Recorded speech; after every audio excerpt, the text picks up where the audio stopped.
Bonsoir, mesdames et messieurs, et bienvenue au podcast Mon Prospecteur numéro 17. 17, déjà 17! Oui, avec moi, Ça passe Olivier vite. Lepage, et co-animateur avec Oui. moi, Patrick Milo. Yes, rien de moins. De 17 pour vrai, je regarde ça, puis ça avance vite. On dirait que je les vois pas venir. Ça fait quand même 17. C'est toujours très intéressant. Ouais, t'as-tu trop hâte de rendre à 100? Je pense qu'on devrait se 100. rendre jusque-là, hein? Ben oui, on va se rendre On 100, va se puis rendre, on va se plus rendre. que ça. Bon, Oh, parfait, ouais. j'aime ça.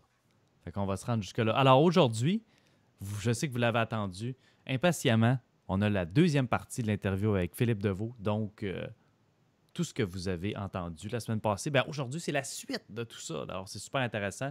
Puis comme on vous encourageait la semaine passée, bien sûr, c'est que ça devient quand même pas mal technique à des endroits parce que même pour moi, ou pour Patrick, des fois, il y a certaines choses que, mon Dieu, c'était dense en information. Fait que gênez-vous pas pour le réécouter, gênez-vous pas pour prendre des notes, ou même si vous avez des questions, vous pouvez aussi joindre Philippe Deveau. Il donne des informations comment le rejoindre à la fin du podcast. Donc, gênez-vous pas pour y poser des questions.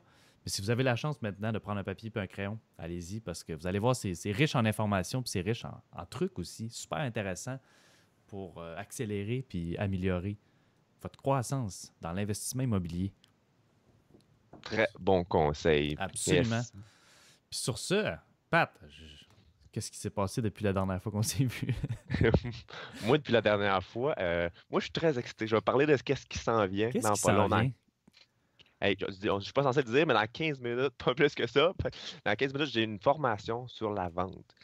C'est quelque chose que j'ai Excellent. toujours voulu faire avec, je vais le plugger, je le salue, Louis-Pierre Mercier. Une formation Salut sur la Louis-Pierre. vente qui est axée, personnalisée pour moi. C'est un one-on-one webinaire qui est axé sur la prospection immobilière. Donc, tu sais, dans la vie, quand on veut atteindre une autre étape, ben moi, je pense que ce bout-là va m'aider beaucoup à atteindre une autre étape, voir ça Absolument. dans la vue d'un grand vendeur québécois.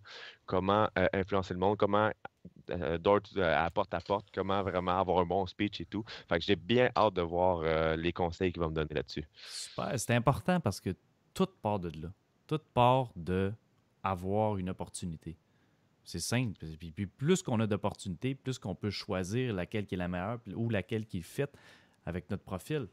Donc, 100% d'accord. C'est super important. Puis même si c'est juste nous vendre nous-mêmes, vendre nos idées à notre Oui, conjointe, vendre des idées à nos enfants, aux gens qui nous entourent, ne serait-ce oui. qu'influencer les gens de faire des bons moves. Ça peut être juste ça. Mais la vente, c'est extrêmement important. Puis c'est capital pour réussir parce que Ouais, peu importe qu'est-ce qu'on se fait, on se vend nous-mêmes. C'est ça qu'on fait. amplement d'accord. Moi, je vois trois étapes de la vente, la négociation, puis comment influencer le monde. C'est un peu les trois affaires qui tournent alentour. Ouais, La même chose, je trouve, c'est crucial si tu veux percer puis avoir du succès dans la vie. C'est crucial de maîtriser ces trois absolument. techniques-là. Absolument. Yes, on s'éloignera pas trop. Et toi, Ali, as-tu de quoi de nouveau? De quoi de nouveau? J'ai commencé à lire le livre de Tim Ferriss. Je suis quand même Oh, un fan de Tim on t'en parle Ferriss. de titre. Je l'aime Moi bien, aussi. lui. Puis là, j'ai acheté son livre Tools of Titan, les outils des titans, qui est une solide brique. Je ne l'ai pas avec moi, il est à côté de mon lit. Mais plein de trucs là-dedans, puis plein de choses qui sont... Moi, tu vois, je vais le plugger un petit peu, là, mais il y a des podcasts aussi, lui. Si jamais vous ne le connaissez pas, Tim Ferriss, Timothy de son prénom, lui qui a écrit le livre La semaine de 4 heures. Oui, que j'adore. J'aime ces trucs qui souvent sortent de la boîte. Souvent, il va vous donner des trucs que personne n'a entendu, mais il y a quelqu'un quelque part qui a appliqué ça, puis ça marche, puis il l'applique autour de lui, mais il n'est pas tant connu. Lui va donner ces trucs-là, puis les partager avec les gens, puis c'est plein de bonnes affaires. Puis en tant qu'entrepreneur, un peu comme toi, je suis sûr que tu es d'accord avec moi là-dessus. C'est bon quand on pense en dehors de la boîte. Très, très bon. On dirait que ça prend ça, en fait, pour aller où que le Bon monde point. ne sont pas allés, ou que la majorité du monde ne vont pas. Puis c'est là que tu risques de réussir. Philippe a un petit peu ça. Hein? Tu vu le lien pour introduire Philippe? Incroyable, incroyable. Wow, on est Philippe, fort. Philippe est comme Après ça. 17 podcasts. Et voilà. Philippe est vraiment comme ça. Il pense en dehors de la boîte. Écoute, il a eu ses obstacles dans sa vie. Puis il a su grandir puis apprendre de ça. Puis c'est vraiment extraordinaire. Vous allez voir, il partage encore une fois plein de trucs. Fait que sur ça, on ne vous fait pas attendre plus longtemps. Et puis on va introduire la deuxième partie du podcast numéro 17, l'interview avec Philippe Deveau.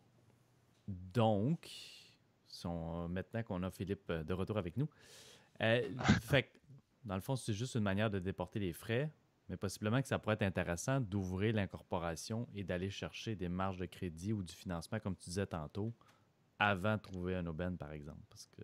Ben, celle-là est toujours importante. C'est intéressant d'aller chercher dès le début parce que au moins tu as accès au cash. Parce que si tu trouves ton deal, si tu trouves ton deal et tu n'as pas le cash, tu ne veux pas, l'incorporation, c'est pas long si vous le faites vous-même, mais si vous le faites à travers d'autres personnes, des fois, il peut y avoir des délais. Puis après ça, il faut fixer les rendez-vous là, des banques pour aller chercher les marges de crédit, puis les avoir accès, être acceptés, qu'ils font leur analyse et tout. Fait qu'il faut se calculer au moins 2-3 semaines des fois. Là. Des fois, ça peut aller plus vite, mais il faut prendre le temps de se faire ça. Au moins 2-3 semaines, je suis d'accord. C'est long. Fait que pour la société par action qui va chercher les marges de crédit, elle est bonne à aller chercher pas mal dès le début que vous vous lancez dans les recherches, le temps que vous trouvez. Mais sinon, pour la compagnie qui va faire l'acquisition, ça, vous le faites, vous l'incorporez juste quand vous en avez besoin. Là. Bon point, voilà. C'est bon avec cette partie-là. Ouais. Yes. Fait que là, vous avez techniquement fait 2 flips, vous avez acquis 2 plex, vous avez votre résidence principale, il n'y a rien qui est affiché au dossier de crédit parce qu'on a utilisé les bonnes techniques.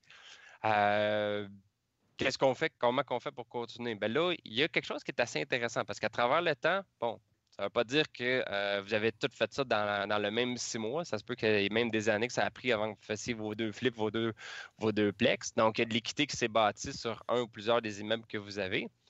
Donc, il y a quelque chose qui est assez intéressant, qui sont les hypothèques en lien de dépendance. Donc, ça, moi, ça fait quand même un certain temps que j'en parle.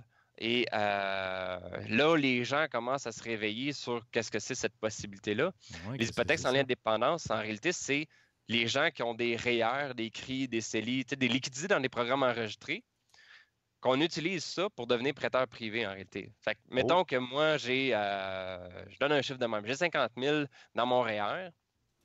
Ce que je peux faire, je peux utiliser ce REER-là, faire une hypothèque sans lien de dépendance. Hypothèque sans lien de dépendance, c'est assez simple, c'est pas le sang, mariage, conjoint de fait, adoption. Donc, il ne faut pas que ça soit que je prête cet argent-là à quelqu'un qui fait partie, mettons, de la famille. Okay. Mais mettons, je prends mon 50 000, je vais prêter, mettons, mettons que tu as une résidence principale, Lee, qui a 50 000 d'équité. Ouais. Bon, ben, ce que je fais, c'est que je prends mon 50 000, je fais une hypothèque de deuxième rang sur ta résidence à toi. Donc, il faut juste vérifier si l'hypothèque de premier rang accepte qu'il y ait un deuxième rang. Fait que là, toi, à ce moment-là, ça te permet, toi, d'avoir un 50 000. Tu prends ce 50 000-là pour pouvoir faire l'investissement. Mm-hmm. Donc, c'est un peu d'utiliser ça, d'utiliser les REER des autres pour pouvoir utiliser leur liquidité, les mettre en hypothèque de deuxième rang sur les immeubles que nous autres, on a. Fait qu'on va chercher des liquidités comme ça. Puis ça, c'est des hypothèques qui sont faites par un individu. C'est pas une banque. Donc, ça m'étonnerait qu'il y ait des gens qui vont prendre le temps de se structurer avec Equifax et Transunion pour faire afficher l'hypothèque à vos dossiers de crédit personnel. J'ai déjà regardé, là, puis ça prend... C'est du travail pour faire ça. Là. Ouais, par expérience, les prêts privés et dossiers de crédit, c'est rare qu'ils les checkent. Ils vont plus regarder l'équité de sa propriété puis ton expérience. C'est ça. C'est vraiment ça aussi. Fait que, qu'est-ce qui est le fun avec ce programme-là d'hypothèques sans lien de dépendance? On peut aller chercher jusqu'à 100 de l'équité de la propriété. Okay. Donc, avec les banques, eux autres, d'habitude, les prêteurs privés habituels, ils arrêtent à 75. Les banques, 80, à moins que ce soit assuré. Tandis qu'avec les hypothèques sans lien de dépendance, il faut que ce soit un taux d'intérêt qui soit entre 3 et 30 et qu'il faut que ce soit maximum 100 de la valeur. Fait que quelqu'un qui a une valeur de 250 000, qui a acheté quelque chose qui a une marge de crédit à 80 c'est 200 000, ben, les 50 000 qui restent, on peut aller le chercher en hypothèque sans lien de dépendance. Donc, peux-tu faire un scénario un peu, mettons, pour que le monde comprenne? Moi, je comprends mieux quand que tu me dis, parfait, fait que là, moi, j'ai une hypothèque, toi, tu as 50 000 dans tes REER, tu me le mettrais sur mon hypothèque, tu me ferais un prêt privé avec ton prêt REER, dans le fond? Avec le REER. En fait, c'est vraiment... Si on y va vraiment, là, mettons un exemple concret, là, il y a nous trois, puis c'est moi qui fais les flips, c'est moi qui ai besoin de transactions. Donc, Oli a 50 000 dans son REER, puis toi, tu as, mettons, 50 000 en CRI. Donc, Oli, 50 000 REER, puis Patrick, 50 000 en CRI. Et moi, j'ai besoin de cash pour faire l'investissement, pour faire des flips ou du multilogement ou whatever. Donc, j'ai une propriété qui vaut 250 000 avec une marge de crédit de 200 000 parce que c'est 80 %. Ouais. Il me reste 50 il me reste 50 000. Ouais. Donc, qu'est-ce que je vais faire? Je vais prendre le REER d'Olivier, je vais prendre son 50 000. Il va faire une hypothèque de deuxième rang sur ma propriété de 50 000 à un taux d'intérêt qu'on va déterminer qui, mettons, on va dire 5 ou 10 dépendant c'est quoi qu'il cherche, avec un remboursement dans 1, 2, 3, 4, 5 ans, dépendant ce qu'on veut. On peut dire que c'est juste paiement d'intérêt, paiement une fois par année, mettons. Donc, mettons, on dit sur le 50 000, 10 d'intérêt payable une fois par année. C'est Ben, ce que tu veux, dans le fond. Tu négocies avec la personne qui fait le prêt. ben, c'est Olivier, en réalité, qui a le pouvoir, parce que c'est lui qui a le REER, c'est lui qui choisit. Fait on discute, on négocie pour les conditions, on s'entend, il transfère son REER en hypothèque sur ma maison. Fait que moi, j'ai accès à ce 50 000-là. Fait que ce 50 000-là, il faut que je le paye parce qu'il y a de l'intérêt qui court. Ouais. Mais j'ai accès à ce 50 000-là qui n'affecte pas nécessairement mon crédit parce que c'est comme un prêt C'est vrai. entre moi et Olivier. Donc, ça n'affecte pas non plus mon ratio. Fait que moi, j'ai ce 50 000-là. Là, ce que je peux faire à partir de là, j'ai le 50 000. Mettons que ça fait un certain temps que j'ai ma résidence principale. Je m'en vais financer un immeuble en tant que propriétaire ou habitant, qui est un plex, mettons, un triplex ou quelque chose comme ça, pour pouvoir le financer vraiment au maximum. Puis là, j'utilise ça, ça me permet d'aller chercher vraiment un immeuble qui vaut pas mal plus cher. Et là, ce qu'on fait, on va aller chercher, encore une fois, une autre société par action. Et là, on va faire une contre-lettre. La contre-lettre, pour ceux qui ne savent pas, c'est quoi? C'est un document légal. Je ne suis pas avocat, fait que je n'ai pas les termes exacts. Je ne sais pas trop exactement légalement comment c'est inscrit, là, mais techniquement, la contre-lettre, c'est pour modifier des renseignements d'un contrat qui a déjà été fait. Fait que si j'ai fait un contrat avec une banque, comme quoi j'ai une hypothèque qui est en lien avec moi-même, si je fais une contre-lettre, je peux dire qu'en réalité, c'est ma compagnie à qui appartient la propriété. Fait que finalement, c'est plus moi qui est propriétaire du Plex, c'est ma compagnie. Fait que t'as comme deux contrats. Tu décides à qui tu veux donner ce contrat-là, cette information-là. L'autre contrat, tu décides, OK, cette information-là, c'est à toi, je le donne. Puis c'est totalement légal, dans le fond, ça. Oui, contre-lettre, vous regardez, parler avec n'importe quel avocat, notaire, c'est des documents que moi je trouve extraordinaires, qui sont sous-utilisés, mais qui ont une flexibilité qui vous permet d'avoir vraiment ce que vous voulez. Fait que là, dans cet exemple-ci, j'achète un Plex propriétaire habitant pour aller chercher le financement maximal, mettons, assuré. Puis après ça, je fais la contre-lettre pour dire que finalement, c'est pas moi qui est le propriétaire, c'est ma compagnie, une autre société par action. Fait que de ce point de vue-là, qu'est-ce qui arrive? C'est que là, tous les revenus et les dépenses sont dans la compagnie. Vraiment. Fait que j'ai été chercher le maximum de financement grâce au programme de financement personnel. Je transfère ça dans la compagnie pour dire que c'est dans la compagnie que tout se passe. Donc, de ce point de vue-là, ce qui est avantageux, c'est que, de un, après ça, si on a sélectionné les bonnes hypothèques pour le Plex, l'hypothèque n'apparaîtra pas ton crédit personnel. On met ça dans la compagnie. Fait que vu que c'est dans la compagnie, ben, les revenus et les dépenses n'apparaîtront pas sur votre rapport d'impôt personnel. Donc, quand vous allez vous donner votre rapport d'impôt par la suite à d'autres institutions pour faire d'autres financements, vu que tu n'as pas de revenus de location, ben, en réalité, ça ne paraît pas que tu as un immeuble. Mais de toute façon, tu ne l'as pas, l'immeuble, parce que grâce à la contre-lettre, tu le mets dans une compagnie. Ouais. Fait que c'est d'aller chercher le financement maximal grâce au prêt assuré pour le mettre après ça dans une compagnie pour ne pas t'affecter. Fait qu'on regarde, c'est comme si on l'achetait réellement dans une compagnie. Mais on a la belle flexibilité de dire ce qu'on veut. Puis ça, contre-lettre, on ne peut pas cacher ça à l'impôt. Il faut qu'on envoie ça à l'impôt pour dire vraiment à l'impôt que c'est la compagnie qui détient ça. Eux autres sont bien contents parce que souvent, on paye plus cher en impôt dans une compagnie que personnel. Donc, eux autres sont bien contents. Il faut qu'on leur dise.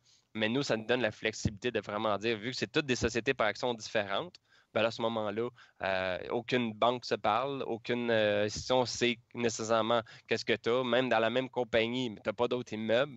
Fait que tu as vraiment ce que tu veux pour cacher. Puis là, ben, Là, tu as fait une première transaction comme ça. Mettons, tu vas chercher, mettons, Patrick, tu as ton 50 000 dans ton CRI. Ben, je prends le 50 000, je le mets sur un autre de mes immeubles. J'achète encore une fois, mettons, personnel. Mettons que la première fois, c'était SCHL. Là, plus tard, à un moment donné, j'achète avec Genworth, financier Genworth. Puis là, je remets ça dans une autre société par action que j'ai créée avec une autre contre-lettre pour que ça soit transféré dans la compagnie. Fait que techniquement, avec ça, si on fait juste regarder ce que je vous ai parlé jusqu'à présent, peut-être que vous n'avez pas pris de note, quoi que ce soit. Mais Je en vous le souhaite. réalité, Chambre. ouais, c'est ça. Il y a comme il y a la maison personnelle, il y a 2 flips qui ont été faits, il y a 2 plex à travers des compagnies, 2 plex que vous avez pris personnel, mais que vous avez transféré dans des compagnies. Fait que si on fait juste 250 000 par immeuble, ce qui est vraiment pas cher, c'est que juste comme ça, il y a l'équivalent d'environ 1,2 ben, 1 250 000 d'hypothèque qui n'affichent pas vos dossiers de crédit à cause des bonnes structures qu'on a mises en place. Fait que votre ratio d'endettement est pratiquement à zéro si vous n'avez aucune dette sur vos cartes de crédit. Et vous avez financé, vous pouvez continuer à financer, à financer, à financer. Il faut juste créer de nouvelles sociétés par action, utiliser plus de marge, plus de cartes de crédit, plus les hypothèques sans lien de dépendance, en utilisant tous les programmes qui se font. Vous pouvez vous lancer en immobilier sans argent nécessairement, en utilisant des programmes, des stratégies pour avoir sorti du cash, en utilisant les structures légales, fiscales, pour savoir quoi faire, avancer pour vraiment vous propulser en immobilier. Wow. Intéressant. Beaucoup d'informations. C'est dense, hein? Fait que C'est dense, hein? c'est dense. On vous invite à le réécouter si jamais vous n'avez pas pris de notes et vous n'êtes pas sûr. Ou sinon, à communiquer avec Philippe. Philippe, Exact. j'avais une question. Yes. Par rapport à ce que tu as dit, justement dans la position dans laquelle tu me mettais comme prêteur avec 50 000 dans mon REER, si moi je te prête 50 000 garantis par hypothèque, comme tu disais tantôt, Le deuxième rang, ouais. de deuxième rang sans attachement, là, c'est ça? Sans lien de dépendance. Sans lien de dépendance, merci. Est-ce que moi je me retrouve à sortir ce 50 000-là du REER ou c'est juste que le Non. REER sert en garantie? En réalité, il y a une structure qu'on doit mettre en place où est-ce qu'en réalité, on va transférer, mettons que ton REER est avec Banque A, donc pour ne pas en nommer en réalité, ton REER est à quelque part. Ouais. Là, ce qu'on fait, c'est qu'on le transfère dans un trust, dans une fiducie spéciale. Il y en a une que je connais à date, puis peut-être que quand la vidéo vous allez l'écouter, il va peut-être en avoir d'autres qui vont être créées ou peut-être même que ça va changer, mais pour l'instant, on transfère les liquidités dans cette fiducie-là et la fiducie va vous permettre d'utiliser les REER, le montant que vous avez dans le REER, pour faire une hypothèque sans ligne de dépendance. Donc, c'est eux qui déterminent cette règle-là. Fait qu'on peut utiliser le REER. Donc, c'est vraiment encore enregistré. C'est pour ça qu'on utilise cet intermédiaire-là, cette fiducie-là, parce qu'eux autres, ils vont garder les liquidités enregistrées. Fait aucun impact fiscal. Fait que toutes les liquidités qui sont ramassées par, mettons, le taux d'intérêt, c'est rajouté dans ton REER. OK. Donc, ça va être juste quand que tu vas être, mettons, remboursé, que tu vas avoir les 50 000 de nouveau là-dedans, puis que tu décides que tu veux l'encaisser. Là, tu l'encaisses personnellement. C'est là que tu vas payer ton impôt. Donc, le 50 000 plus tous les intérêts. Mais sinon, aucun impact fiscal parce qu'on utilise un intermédiaire qui permet de garder enregistrer les liquidités. Que ce soit REER, CRI, CELI. CELI, c'est hyper trippant. Parce que si vous trouvez, mettons, vous faites du prêt privé à travers un CELI, que vous faites, plutôt que de charger des frais d'ouverture de dossier puis des frais de cancellation ou de remboursement anticipé, charger un taux d'intérêt plus élevé plutôt que de payer tous ces frais-là. À ce moment-là, vous avez un taux d'intérêt plus élevé, mais dans un CELI, si vous avez 50 d'impôt, ben, si tu fais 15 de rendement avec ton intérêt, ben, tu es l'équivalent de 30 de rendement avant impôt quand tu es dans du non enregistré. Fait que ça peut être trippant de mettre de l'argent là pour ça. Là. En effet. Fait que là, dans le fond, pour résumer, qu'est-ce que tu me disais? Le 50 000 qui est en REER dans la banque A, il reste en REER, mais il se retrouve dans la fiducie B. C'est ça? Ouais, mettons, ouais, c'est ça. Exact. Il Et reste en après ça, REER, mais il faut quand même le sortir de la banque puis la banque A pour le mettre dans la fiducie B, mais ça reste un REER, pareil. Ça reste un REER. Ça reste un REER, ça reste un CRI, ça reste un CELI, ça reste peut-être tous les programmes. Là. Parce que je suis en train d'imaginer, je me dis, bon, ben là, il faut que je convainque quelqu'un qui a 50 000 dans son REER. Qu'est-ce que je vais lui dire? Puis comment je vais lui présenter qui sort de, tu sais, parce que souvent, c'est des personnes plus âgées qui ont des gros REER puis qui ont des montants intéressants. Fait que... Ben, beaucoup de gens qui ont des fonds de pension, je ne sais pas ce qui se passe ces temps-ci, là, ça donne de même, mais j'ai plusieurs personnes qui quittent leur emploi, qui se retrouvent avec des gros fonds de pension parce qu'ils veulent, c'est tous des investisseurs immobiliers, ils veulent se lancer en immobilier. Fait qu'ils lâchent leur job pour se lancer en immobilier. Ouais. Fait que là, ils se retrouvent avec des gros fonds de pension qui ont accumulé à travers le temps. Fait qu'eux, ils ont des 50, 100, 150, là, des fois même plus que ça. Donc, c'est pas obligé que ce soit des gros, des personnes vraiment vieilles. Il y en a des plus jeunes également. Mais dans la façon de le dire, en réalité, des fois, c'est juste de jouer sur le taux d'intérêt. Il y en a beaucoup que le taux d'intérêt qu'ils font là, dans leur REER, là, ça ne frôle même pas le 5 que c'est en bas de ça. Là, ça n'a aucun maudit bon sens. Fait que, tu lui dis, gars, combien tu fais? Je te donne au moins 5 de plus. Puis pour toi, ben, ça ne te coûte pas grand-chose en réalité. C'est moins cher qu'un prêt privé. Ben, souvent, oui. Ouais. Mais en fait, ça reste un prêt privé, là, mais je veux dire, des prêteurs privés qu'on est plus habitué de voir. Là, comme, moins cher qu'un prêteur privé conventionnel. Oui, c'est ça. Ouais. même les prêteurs privés deviennent conventionnels avec ça. Là. Ah, mais c'est excellent. C'est une bonne stratégie, ça.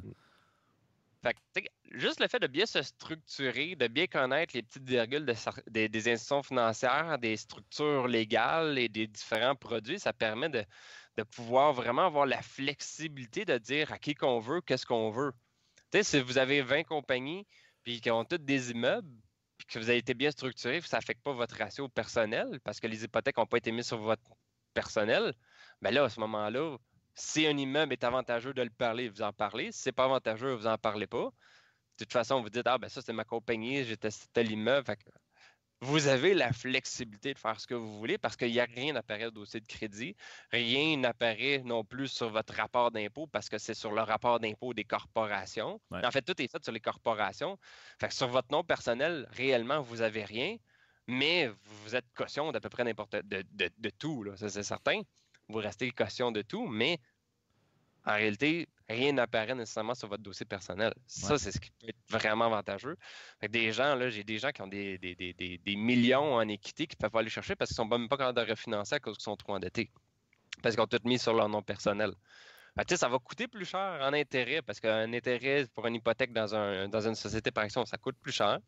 Ça va coûter plus cher en fiscalité, en frais fiscal parce qu'il va falloir regarder tout ça, en frais légal pour faire les incorporations, en frais comptables pour la comptabilité pour chacune des corporations. Ça va coûter plus cher. Mais d'un côté, si un deal n'est pas capable de payer une incorporation pour un frais comptable, c'est probablement pas un bon deal non plus. Là. En effet. Donc, avec des bons deals, des bonnes opportunités, une bonne structure, il n'y a rien qui va vous arrêter.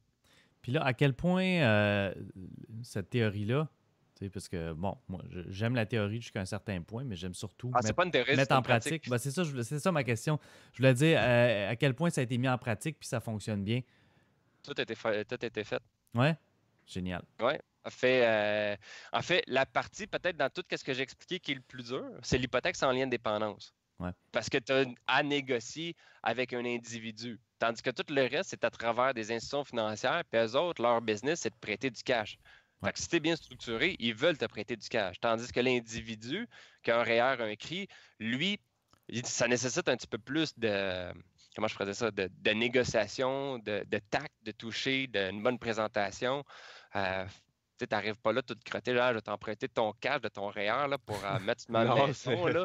Puis, c'est quand ça passera pas. Là. Avec un contrat sur une guinée, là, sur une napkin.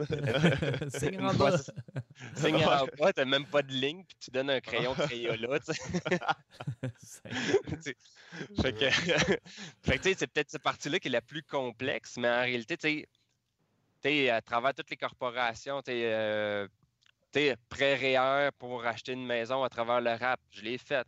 Les sociétés par action pour pouvoir. Ben, quand je dis j'ai, c'est que je veux dire, c'est soit je l'ai fait personnellement ou à travers des clients, j'ai observé la situation. Donc, la société par action, pour aller chercher les marges de crédit, ça marche. Pour aller chercher la location auto, pour pas que ça apparaisse au crédit, ça marche aussi. C'est incorporé pour faire des flips. Ben là, je prends certains, même vous autres aussi, vous l'avez fait. Vous incorporez pour acheter pour acheter un Plex, ça se fait aussi. C'est juste de choisir tout. C'est peut-être cette partie-là aussi qui peut être complexe pour l'achat des Plex à plus long terme. Ce n'est pas toutes les banques qu'on peut utiliser pour financer à travers une société par action de 1. En effet. Et de deux, c'est pas toutes les banques aussi qui n'afficheront pas le prêt hypothécaire sur votre dossier de crédit personnel. Des fois, il y en a qui vont le faire, que même si ça travaille une société par action, ils vont décider de le mettre sur votre nom personnel. Donc, il faut sélectionner aussi les bonnes banques.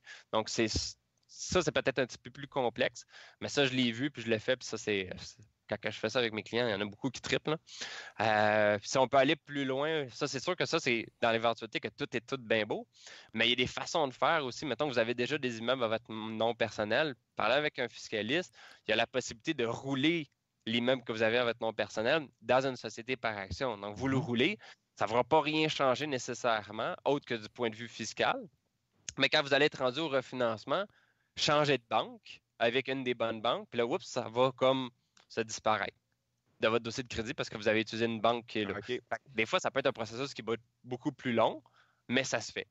Ouais. OK. Et les contre-lettres, il suffit juste de demander à un avocat qui vous la fasse, puis à partir de là, vous allez payer pour l'avoir. Vous faites une première fois, puis si vous utilisez tout le temps le même modèle puis la même structure, vous faites juste changer les noms des compagnies, les noms des actionnaires, puis les adresses des immeubles qui sont achetés et tout, puis vous en profitez, là.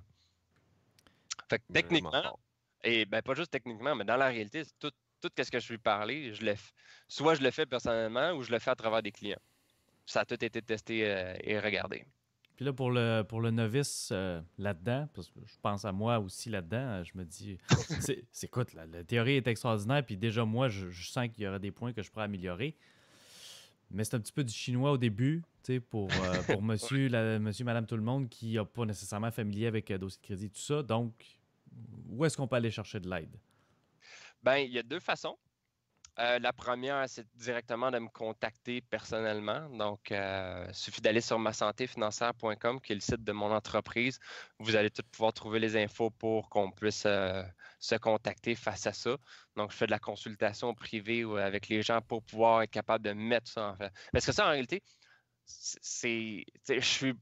là, je commence à parler de cette structure-là parce que je voyais que les gens, ça se faisait pas. Mais ça, c'est des affaires que je fais depuis des années. C'est juste, c'est des affaires que je rajoute au fur et à mesure que j'apprends des nouvelles techniques. Mais c'est vraiment ça que j'utilise depuis des années, de mettre les gens en place dans cette optique-là. Mais c'est ça, là, je fais de la consultation privée pour vous aider là-dedans. Mais sinon, il y a une autre chose aussi qui risque d'être peut-être plus intéressante puis moins chère, c'est que j'ai une formation en ligne qui s'appelle Formation en ligne, S'occuper de ses affaires. Donc, j'aime bien le nom, là. C'est le même nom que mon livre écrit, là. S'occuper de ses affaires, ça fit bien, ce nom-là. Je sais pas pourquoi. Il y a bien des gens qui disent « Ah ouais, je me suis pas occupé de mes affaires parce qu'ils n'ont pas fait ce qu'il fallait face à ce que j'ai mis dans le livre ou ce que je leur ai dit de faire. » Donc, la formation en ligne, S'occuper de ses affaires, donc s'occuper-de-ses-affaires.com, ça porte directement à bonne place. En réalité, c'est des vidéos que je fais pour expliquer un peu tout ça. Donc, vous allez être capable de tout regarder les informations, de voir tout ce que j'explique, de comprendre les petites variables, parce que là, on a parlé, c'est quoi, ça fait 1 heure, je ne sais plus combien de temps là, qu'on est ensemble. Mais en réalité, juste avec ce que je viens de passer là, je pourrais passer facilement une journée là, à rentrer dans les petits détails. Je suis sûr. Puis, fait que la formation vidéo, elle, en réalité, c'est juste les dossiers de crédit. J'ai pour 2-3 heures de vidéo. Ouais. Après ça, sur comment fonctionnent certaines hypothèques, plusieurs vidéos. Des vidéos sur l'incorporation, le légal, la contre-lettre, les hypothèques sans lien de dépendance. Comment mettre l'hypothèque sans lien de dépendance. Vraiment des vidéos que j'explique vraiment en détail sur comment le faire. Donc, cette formation-là est pour vous détailler tout ça de long en large. Donc, ça peut être une première option d'aller chercher ça pour pouvoir comprendre l'information. Puis après ça, s'il y a des choses que les gens ne comprennent pas, de me prendre en consultation privée. À ce que je comprends, c'est important, avant de commencer d'investir en immobilier, de bien structurer pour justement bien partir, pouvoir avancer un pas à la fois. Puis à chaque immeuble, à chaque deal, de bien structurer le deal, justement pour ne pas se bloquer à chaque fois. C'est vraiment ça que je comprends du podcast. Puis non, c'est vraiment intéressant pour moi. Attends une minute, là, les gens comme moi qui ont déjà commencé, qui ont déjà plusieurs immeubles, peuvent aussi corriger la situation, Pat. Là. Bon point. Bon point. Il est jamais trop tard. Il est jamais trop tard, ouais. Mais c'est sûr qu'avec une bonne fondation, on part du bon pied. Des fois, il est malheureusement trop tard. Quand les gens attendent trop, là, ça je l'ai remarqué, là. Alors, quand je ne vais pas dire nécessairement trop tard, mais c'est parce que des fois, il y en a qui sont rendus vraiment trop loin, ils ont poussé. parce qu'à un moment donné, le ratio, il bloque, puis là, il continue à pousser, puis ils réussissent à un de plus, un de plus, un de plus. Puis à un moment donné, quand ils arrivent au refinancement, il n'y a plus rien qui passe. Ouais. Ils sont bloqués. Fait que des fois, la seule chose qui reste à faire, c'est vraiment des fois, c'est de vendre. C'est vraiment en poche, c'est de vendre pour pouvoir être capable de racheter par la suite, parce qu'en vendant, ben, tu vends, tu perds l'actif, mais tu perds la dette aussi. Fait que là, tu te retrouves comme, mettons, pas nécessairement à zéro, mais tu te retrouves que ton ratio est amélioré. Puis à partir de là, tu peux prendre le temps de te restructurer pour vraiment mettre les choses de la bonne façon. Ouais. Mais c'est ça, tu sais, c'est... Peu importe où ce que vous êtes, pratiquement, il y a toujours des solutions. C'est une des choses que je trouve le Une fun. solution face au pareille de crédit. vendre, là, je veux dire, on s'entend Ben, ça, qu'habituellement aussi, les premiers immeubles qu'on achète en tant qu'investisseur débutant ne sont pas nécessairement les meilleurs immeubles ou les mieux calculés. Donc, c'est peut-être pas non plus une mauvaise idée. Puis là, ben, je parle en connaissance de cause. Ah ouais. Non, c'est pas vrai. Mais tu sais, je veux dire, Ben, c'est je souvent sais ça, hein. pertinemment que les premiers immeubles qu'on achète, on est novice, on calcule moins bien ou c'est moins sophistiqué. Fait qu'on achète des immeubles, à moins d'être chanceux, ce qui arrive aussi. Mais souvent, ces immeubles-là ne sont pas les meilleurs achats. Fait que, Non, ça c'est pas clair, de mais mauvaise idée, la solution serait de c'est vendre. un levier pareil. Oui, absolument, absolument. Ben, c'est toujours du cas par cas. Des fois, tu sais, comme tantôt, je dis qu'on peut des fois rouler dans une compagnie. Fait que Ouais. dépendant, c'est quand que les refinancements sont à jour. Là, c'est le fun. C'est le fun. C'est une question de point de vue, là, mais les taux d'intérêt augmentent. Là. Tu sais, il y a eu beaucoup de baisse sur les taux d'intérêt. Là, ils remettent à remonter. Mhm. Fait que là, ça donne une certaine flexibilité parce que les banques ont intérêt à reprendre la dette pour pouvoir la reprêter à un taux d'intérêt plus élevé. Fait que OK. les frais de pénalité commencent de plus en plus à diminuer, à être de moins en moins grosses. Tu sais, des fois, Ah. j'ai vu des gens que leur pénalité était genre 2, 3, 4, 5, 6. J'en ai vu un 9 000.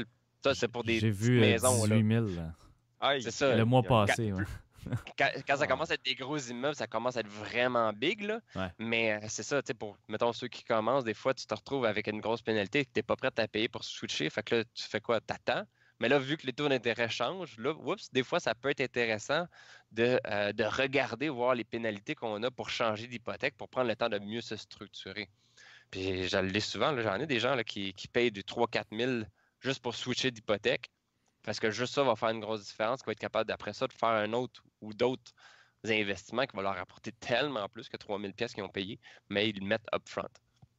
Faut pas avoir peur de dépenser pour voir plus grand, pour faire plus d'argent. Le monde, on dirait qu'ils ont souvent peur. Ah non, je veux pas me mettre 3 4 000, c'est cher. Ben, ça va te permettre à ramasser beaucoup plus, souvent, quand tu es bien structuré, justement. Exact, c'est ça. Mm. Puis si tu le fais bien dès le début, ben, tu n'auras pas ces dépenses-là aussi. C'est vrai.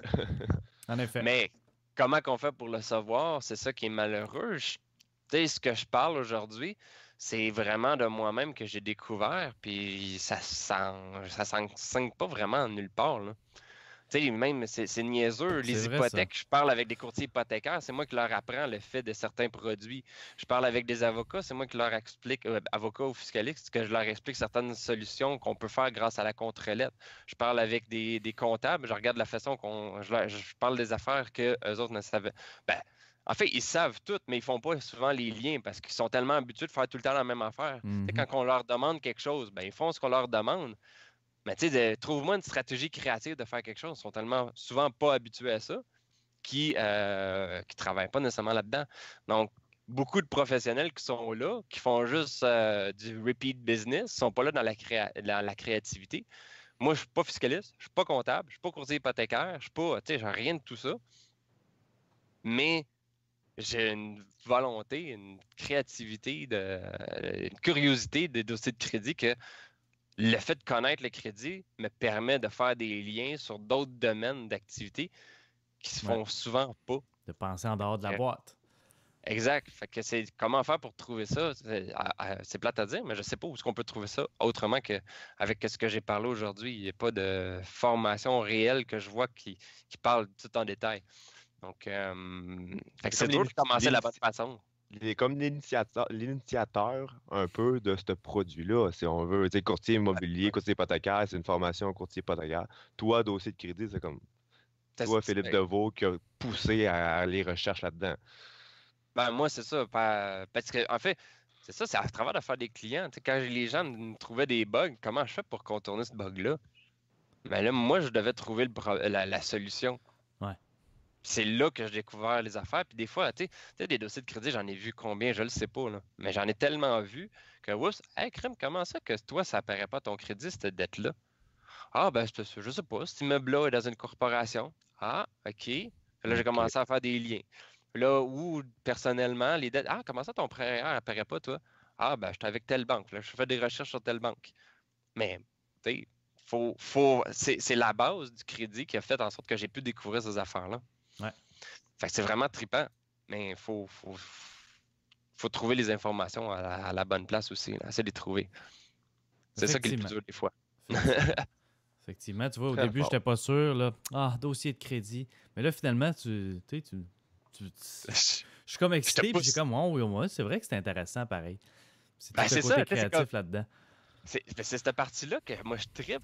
Tu sais, comme ça, dossier de crédit, ah, ça va être poche comme sujet. Mais en réalité, c'est quand on commence à voir ce qu'on peut faire avec ça, c'est comme, wow! Là, c'est capoté. Fait, tu sais, des fois, je me réveille, c'est comme, il faut que je découvre de quoi. Je sais que je vais essayer de quoi, ou j'ai hâte de voir le résultat. Ou, tu sais, des fois, je me casse la tête vraiment. C'est niaiseux. À un moment donné, j'avais un rendez-vous téléphonique avec quelqu'un, puis ma mère était là. En attendant que je faisais le rendez-vous. Puis moi, je parlais avec la personne, je tournais en rond autour de la table. Elle riait parce qu'elle trouvait ça tellement drôle que je tournais autour de la table à parler au téléphone. Mais c'est parce que je pensais tellement dans ma tête à essayer de comprendre sa situation avec les autres affaires que j'avais vues, puis de donner une solution qui est vraiment trippant. Moi, j'ai l'air d'un fucké, moi, quand je parle avec des gens. Là, je me suis assis, je suis sur mon divan pour vous parler. Mais les autres, tu sais, le dernier podcast, là, Oui. le dernier podcast, là, je tournais autour de la table de cuisine. J'étais essoufflé à vous parler tellement que je tournais vite pour être capable de dire des affaires. Moi je suis un gars de même, mais je bouge beaucoup, je parle beaucoup. Ouais. Ça Je aide à comprends réfléchir. maintenant pourquoi j'ai parlé avec Philippe avant le podcast, on préparait le podcast. Il me dit ah ouais, ça va être sur Skype, ça va être filmé, ça. Je comprends pourquoi dans l'interrogation maintenant. Je suis obligé de m'asseoir. C'est ça. J'ai une question pour toi, Philippe, que j'ai entendu quelques fois. C'est hypothèque inversée. Je sais que c'est pour les gens de 55-60 là, ou quelque chose comme ça, là, et plus, là, 60 ans et plus. Mais il y a quelques personnes qui m'ont parlé de ça, d'hypothèque inversée. Puis il y en a qui disaient que c'était bien, il y en a qui disaient que c'était pas bien. Je veux savoir si tu connais ça, puis qu'est-ce que tu en penses? Pour être franc, j'ai pas pris de temps beaucoup à découvrir ce qu'était l'hypothèque, ça, te dire, réinversée. Hypothèque inversée, ouais. Inversée, bon, ben c'est ça. Juste ça, là, c'est comme, j'ai pris le temps de regarder un petit peu c'était quoi pour comprendre rapidement c'était quoi, mais j'ai pas trouvé de technique vraiment intéressante face à ça. Bon. Peut-être un sujet à pousser. Ouais, c'est ça. Pousser, approfondir. S'il y a quelqu'un parmi les auditeurs qui connaît ça, ben, laissez-nous un commentaire. Parlez-nous de ça parce que c'est encore un point d'interrogation. Puis, c'est ça, il y a tellement de produits, il y a tellement de possibilités, c'est qu'à un moment donné, de côté, je suis comme presque tout seul aussi là, à découvrir ça. C'est plate, je peux pas en parler avec d'autres gens qui connaissent tout ça. Dire, hey, comment que t'as vu ça? Comment t'as vu ça? Comment ça se T'es un fait? pionnier, Philippe, c'est ça qui arrive. Ouais, mais c'est chiant. J'aimerais ça. Moi, je suis très prêt. J'ai trouvé une personne qui connaissait bien le crédit. J'ai commencé à parler avec elle, puis avec cette personne-là. Puis, tu sais, des fois, on a des discussions qui sont tripantes, mais je suis comme, tu sais, pas que je veux m'élever, mais tu sais, j'ai des niveaux de connaissances qui sont beaucoup plus élevés. Fait qu'à un moment donné, je bloque, puis c'est ça. J'ai pas d'autres personnes qui peuvent m'aider. Fait que j'essaye moi-même. Mais si j'aurais plein de gens puis c'est un peu ça la formation vidéo aussi que je fais, c'est pour vous éduquer le maximum de personnes pour que là, après ça, il y a des gens qui me disent, hey, t'as-tu pensé à ça? T'as-tu vu ça? Puis là, on peut vraiment avoir des interactions vraiment tripantes pour trouver encore plus d'affaires. Parce que c'est ça que j'ai besoin. Là. Je peux pas faire tout ça tout seul. Donc, informez-vous, trouvez-vous, puis on va en discuter, on va triper. Là. Excellent. Yes! Hey, si on passait à la dernière partie de notre podcast, justement, qui est de poser quelques questions pour essayer de te connaître un petit peu plus. Donc, Pat, si tu veux commencer avec la première question. Ma première question, c'est tout le temps ton livre préféré en investissement immobilier. Là, tu vas sûrement répondre. Je pense que je connais ta réponse. Vas-y. Ben là, en fait, en immobilier, t'aurais dit en finance personnelle, j'aurais dit non, c'est sûr. Mais en immobilier, pour être franc, j'ai pas vraiment de livres. Moi, je suis pas un investisseur immobilier, c'est ça. Il y a beaucoup de gens qui me disent, ah, crème, avec tout ça, tu vas avoir plusieurs portes, tu dois avoir plein d'affaires. Moi, en réalité, je suis pourri en immobilier. Moi, mon domaine, c'est la finance personnelle, l'investissement, le financement et le dossier de crédit. L'immobilier, là, en ce moment, j'ai pas beaucoup de portes. Mais, fait que j'ai pas lu beaucoup sur l'immobilier, fait que je peux pas répondre à ça. Mais. Je m'attendais à répondre à ton livre. Fait que... ouais, c'est ça. Mais c'est ça, pour l'immobilier, ben. C'est plate à dire, mais il n'y en a pas beaucoup. Il faut prendre ceux qui sont en lien avec l'immobilier au Québec.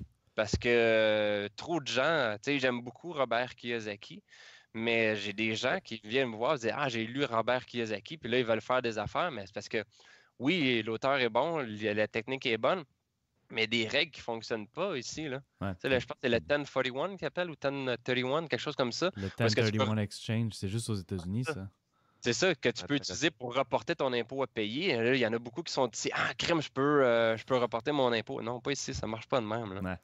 Mais des livres québécois, d'auteurs québécois. Fait que dans ce pourraient être bons. cas-là, ça serait quoi ton livre préféré, juste de business ou en général, sans nécessairement avoir un lien avec l'immobilier? Le succès selon Jack. Oh, Ça, je là, connais pas ça. je connaissais pas ça. C'est une Bible, là, genre, il y a 500-600 pages là-dessus. Là. C'est le plus gros livre à vie que j'ai lu. En ligne, qui n'est pas des histoires, là, qui n'est pas un roman. C'est qui C'est le l'auteur? plus gros livre. Jack Canfield. Puis, Ah, c'est en fait, c'est 64 principes d'enrichissement. Puis, ce que je trouve trippant de ce livre-là, c'est que c'est un 64 principes, mais c'est des principes qui résument d'autres livres souvent. Fait que moi, quand j'ai lu ce livre-là, j'en ai lu d'autres. Je lisais, c'est comme: Ah, crime, c'est vrai, il résume très bien le livre de tel auteur. Là, j'arrive à un autre principe. Ah, il résume très bien le livre de tel auteur. Parce que le fun, c'est que tu lis ce livre-là, puis là, tu as plein de résumés de plein de techniques. Puis là, s'il y a quelque chose qui t'intéresse, tu as la biographie ou tu as l'auteur ou tu as le livre à lire. Fait que si tu veux en Ouais. savoir plus, va voir tes livres. Fait que pour moi, ce livre-là, ça a été une révélation pour moi parce que ça comprenait tellement de livres juste dans un qui décrivait et qui expliquait vraiment bien détaillé chaque technique. Mais si on voulait vraiment aller plus dans le détail, il nous donnait le livre à aller voir ou l'auteur à aller voir ou quoi aller voir pour aller chercher plus. Fait que ça, c'est comme le livre que je recommande le plus possible là, pour ceux qui Super. veulent vraiment s'enrichir. Très intéressant. Petite découverte pour vous autres, c'est bon ça? ouais. Oui, non, c'est Ouais, ça. très C'est rare intéressant. un Je livre. connaissais Jack D'habitude, Canfield, entend mais tout le temps les mêmes. je connaissais Bon, pas ce livre-là. on le connaît beaucoup pour Bouillon de poulet pour l'âme, là, mais Ouais. il y a des affaires bien plus fun que ça là, qui écrit là. Pat, tu vas enchaîner avec la prochaine question? Moi, je vais te laisser, je n'en ai pas d'autres. Dis-moi, Philippe, selon toi, qu'est-ce qui différencie la personne qui a du succès que la personne qui n'en a pas ou qui a de la difficulté à partir, à démarrer? L'acharnement. Parce que Donc, tu vas avoir persévérance un petit peu? oui, on pourrait dire, ouais, c'est ça, presque synonyme. Persévérance, acharnement. Ben, ça dépend. Persévérance, C'est ça a été qu'acharnement, c'est peut-être plus. Hein. ouais, j'ai comme l'impression que c'est plus persévérer. C'est bon, tu persévères, tu persévères. Ça a l'air comme tout beau, mais l'acharnement, c'est parce que des fois, tu sais, il n'y a rien, toute la marde est autour de toi, puis tu t'acharnes à réussir, puis à un moment donné, ça va passer. Tu sais, moi, je te dirais que j'ai eu un peu persévérance ou acharnement. Et à un moment donné, tu sais, j'ai passé à travers une faillite, une rupture, tout dans le même temps, à un moment donné, un déménagement, tout à un moment donné, on dirait que tout était contre moi. Je faisais quelque chose, tout était contre moi. Genre, il y avait une possibilité que ça allait bien, mais non, oups, il fallait que ça se pète, ça se crame. Puis c'est l'acharnement de vouloir dire: Regarde, non, je ne retournerai pas en tant qu'employé, je vais continuer ma business, je vais passer à travers ça. Et des fois, j'en ai mangé, genre, j'ai des petites cannes de niblets puis des toasts au beurre de peanut. Là. C'est vraiment l'acharnement de continuer. Puis là, il y en a qui vont dire: Ouais, mais tu n'as pas d'enfant. Non, je sais, j'avais pas d'enfant, mais j'en ai profité pour m'acharner. Puis justement, quand tu as des enfants, j'imagine que c'est une motivation de plus que tu as que de réussir. Mais l'acharnement, c'est ce qui va faire, ou la persévérance va faire en sorte que tu vas passer à travers toutes les épreuves. Puis c'est ce qui, selon moi, va faire la différence entre quelqu'un qui va réussir et quelqu'un qui ne réussira pas. Parce que tu peux pas mettre à terre quelqu'un qui ne veut pas se mettre à terre. Qui sera Absolument. Sage parole. Absolument. Ouais, il y a une quote de Babe Ruth que ça dit: c'est difficile de battre quelqu'un qui abandonne jamais. Ah, c'est ça, tu peux pas. C'est impossible. Si tu n'abandonnes pas, c'est juste un check. Exact. C'est comment ça? C'est nul. Il y en a personne qui accepte. Le pire résultat, c'est nul, c'est ça. Si t'abandonnes jamais. C'est le seul résultat possible. Quand tu es contre deux personnes qui ne veulent pas se lâcher, il n'y a rien que tu peux faire contre quelqu'un qui ne veut pas abandonner. Là. Si tu n'abandonnes pas, tu vas réussir. En fait, il y a juste une chose que tu peux arrêter, c'est quand tu meurs. Exact. Ah, Fait que, on le souhaite pas. C'est une auditeurs, bonne raison auditrices, d'arrêter. auditeurs, auditrices, si vous écoutez puis vous commencez, abandonnez jamais. C'est ça, exact. Oh. Puis ce qui est le fun, c'est que il y a beaucoup de gens qui ont passé par ce que vous allez vouloir passer, puis on les a tous vécus. C'est juste que Mhm. il y en a beaucoup qui cachent tout ça. Cachez-le pas. Tu sais, moi, tu sais, à un moment donné, il y en a qui voulaient que je cache, qui croyaient que c'était bon que je cache le fait que j'ai fait une faillite. Mais depuis que j'ai commencé à en parler, que j'ai fait une faillite, les gens sont encore plus ouverts avec moi. Crime. Puis, tu sais, ici au Québec, c'est pas super populaire. Mais aux États-Unis, là, il y a des institutions ou des prêteurs qui ne veulent pas te prêter si tu n'as pas fait faillite. Ils disent, c'est pas vrai que tu vas faire faillite avec moi. Va faire faillite, va faire tes tests, va t'essayer, C'est ça. va faire faillite ailleurs. Puis après ça, tu viendras me revoir. Mais ça, c'est le contraire. On dirait qu'on n'a pas le droit d'échec, on n'a pas le droit d'échouer, on n'a pas le droit Ouais. de tomber, on n'a pas le droit de rien. Non, crime, sérieusement, c'est tellement là que j'ai appris le plus. C'est en tombant, en pognant une porte qui était fermée ou quelque chose que, waouh, comment je fais là? C'est Ouais. vraiment là, c'est là que, tu sais, quand tout est facile. On vous C'est suggère ça, pas de tu vas faire avoir- faillite, mais si vous le faites, Non. ce n'est pas la fin. Ce n'est pas la fin. C'est Non, juste un non, nouveau non, départ. vraiment. C'est ça, il faut juste bien se restructurer par la suite, puis ça se fait bien. Puis même en faillite, tu travailles avec le crédit des autres personnes qui sont alentour de toi, puis il n'y en a pas de problème. Là. Ah, Fait que- Travailler de façon créative. Voilà. Toujours créatif. Faut y aller avec le créatif. C'est ça qui Excellent. est important. yes, un gros merci, Phil. Merci Très, Philippe pour cette très, information, très pour ce partage. intéressant. Puis encore Oui, une ça fait fois, plaisir. juste pour terminer, où est-ce que les gens peuvent te rejoindre s'ils veulent en savoir Mas- plus? Massantéfinancière.com, qui est l'entreprise dans laquelle que tous les produits et services que j'offre ou que même mes collègues offrent, on retrouve tout là-dessus parce que, tu sais, je suis... Là, c'est moi, Philippe Deveau, qui apparaît, là, mais en réalité, j'ai été chercher des techniques, mais je délègue plusieurs parties parce que je ne peux pas tout faire.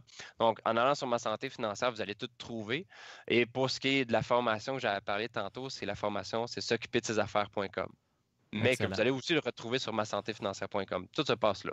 C'est la place. Ou sinon, Facebook aussi, la page Ma Santé Financière. Allez liker ça parce que c'est là que je mets toutes les nouveautés, les nouvelles affaires. Ou quand je vais avoir l'accès au podcast, je vais pouvoir le mettre là aussi. Excellent. Donc, on va partager ça. Là. Super. C'est un Parfait. plaisir de t'avoir avec nous autres. Merci pour nous avoir appris ces bonnes techniques-là. Puis moi, ça me donne le goût d'en connaître plus puis d'aller en voir plus sur ma santé financière pour justement me structurer plus. Parfait, ça. J'attends ton appel. Parfait. À tout le monde, on vous dit un gros merci. Salut. J'espère que vous avez apprécié. Fait que, à la prochaine. Bon enrichissement. Yes. Alors, mesdames et messieurs, j'espère que vous avez aimé ça. L'interview avec Philippe Deveau. Oui, la deuxième partie maintenant. Puis comme on vous disait au début, je vous avais averti, hein? C'était riche en informations. J'espère que vous avez pris des notes. Mais vous savez quoi? Même si vous n'avez pas pris de notes parce que vous étiez en auto en train de conduire, c'est correct parce que vous pouvez le réécouter et le réécouter. Et vous pouvez aussi tirer toute cette bonne information-là directement du site web de Philippe, puisque on sait que c'était dense, même moi, même Patrick, puis sûrement un paquet de gens comme nous autres, ont fait comme « Waouh, il y a plein de bons trucs, mais mon Dieu Seigneur qu'il y avait de l'information là-dedans. » Vous pouvez aller sur sa page Facebook, sur son site web, directement aller lire son livre aussi, « Mêle-toi tes affaires ». Je te dis pas de te mêler tes affaires, c'est le titre du livre. Ils vont fermer le podcast. Ouais, Quoi? hein? Il m'a dit de me mêler mes affaires. Ben, c'était effectivement riche. Puis même, écoute, je quand même, ça fait un bout de temps que je fais de l'investissement immobilier, puis il y a plein de trucs là-dedans que moi, je pourrais appliquer dans mes affaires, puis je pense que ça pourrait améliorer ma croissance. Fait qu'il y a plein de bons trucs. Toi, tu as appris quelque chose dans la deuxième partie, je suis sûr. Oui, c'est un podcast qui est vraiment level 2, si on pourrait dire. Si on pourrait mettre des levels, tu sais, c'est vraiment quelque chose que il a pris le temps de décortiquer, mettre en concret, mais c'est quoi qu'il faut, comme tu disais, écouter plusieurs fois. C'est des affaires qui sont beaucoup plus techniques. Quand tu commences l'immobilier, le monde pense beaucoup que c'est « Ah, je vais acheter un immeuble, puis je vais en acheter un autre. » Non, c'est tout ce qui est alentour, comment se structurer alentour. C'est tellement important de savoir, puis c'est ça que Philippe, c'est son sujet d'aujourd'hui, puis c'est tellement intéressant. Oui, parce que comme tu disais, à la limite, acheter, c'est pas trop compliqué si on est capable d'avoir du financement, mais c'est tout ce qui vient après, puis toute la structure autour qui est quand même assez intéressante, puis pas nécessairement simple. C'est pas super compliqué, mais c'est pas simple non plus. Donc, il faut creuser là-dedans puis apprendre. On sait qu'il y a beaucoup d'investisseurs aussi que c'est pas nécessairement leur job à temps plein. Donc, ils n'ont pas nécessairement le temps d'aller approfondir les connaissances. Fait que vous savez quoi? Vous n'avez pas besoin de lire 50 livres. Allez simplement voir des personnes comme Philippe, des gens qui connaissent déjà ça, des gens comme Pat, comme moi, ou un paquet d'autres aussi qu'on connaît qui sont actifs. T'sais, allez tirer l'information directement d'eux autres. C'est un super bon truc aussi. Oui, dans la vie, on ne dit pas qu'est-ce que tu sais, c'est qui tu connais alentour de toi, Mhm. qui savent les informations, en fait. Je déforme un peu la phrase, mais c'est ça, on vous plug maintenant, on vous plug lui. On essaie de vous plugger du monde qui en connaissent beaucoup, puis qui sont des ressources en termes de connaissances que vous pouvez aller voir pour vous aider. Philippe, c'en est un. Si vous n'êtes pas obligé de tout savoir ce domaine-là du crédit, mais vous connaissez maintenant Philippe, vous pouvez aller le voir pour vous aider. Puis moi, j'aime ça quand les gens sont spécialistes, approfondis comme ça. Oui. Un peu comme moi, si je me prends à moi, je veux dire, posez-moi pas des questions sur justement le financement créatif comme ça ou le dossier de crédit, disons plus. Posez-moi des questions sur des flips, puis là, mon Dieu, j'en connais énormément. Moins sur le multiplex, puis l'investissement genre là, mais tout ce qui est flip, là, je connais ça. Je connais très Moi, bien posez-moi ça. des questions sur les fondations. Hein? Voilà. Plus entrepreneur, moi, mon domaine, c'est la construction, en fait, sur les fondations.